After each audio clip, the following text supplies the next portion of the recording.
এটা coryza, CRD, infective bronchitis, pneumonia, cold and cough এই সমস্যাগুলিতে কাজ করে পোলট্রি মুরগির ক্ষেত্রে।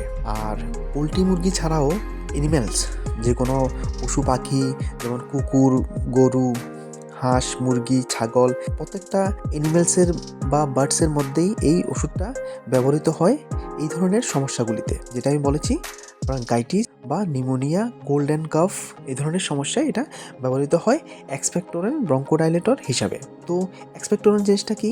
এক্সপেক্টোরেন্ট জিনিসটা হচ্ছে গিয়ে যে ভিতরে যদি স্পুটাম জমে থাকে, ওই স্পুটামগুলিকে জমতে দেবে না, ওগুলিকে ভিতর থেকে বের করে দেবে। এবার এটা মানুষ হলে তো এটাকে কাশি দিয়ে বাইরে ফেলে দিত, এখন যেহেতু অ্যানিম্যালরা সেটা করতে পারবে না, সেটা কি হবে, তাদের মলের সঙ্গে শরীর থেকে বেরিয়ে যাবে। আর ব্রঙ্কোডাইলেটরও সেম, ভিতরে ব্রঙ্কিয়াল যে মিউকাসগুলি আছে ওগুলিকে ডাইলেট করে শরীর থেকে বের করে দেবে, আর তাতেই এটা কাশি কম করবে, সর্দি কম করবে, আর যে ব্রঙ্কাইটিস ইনফেকশন আছে সেটাকেও কম করবে।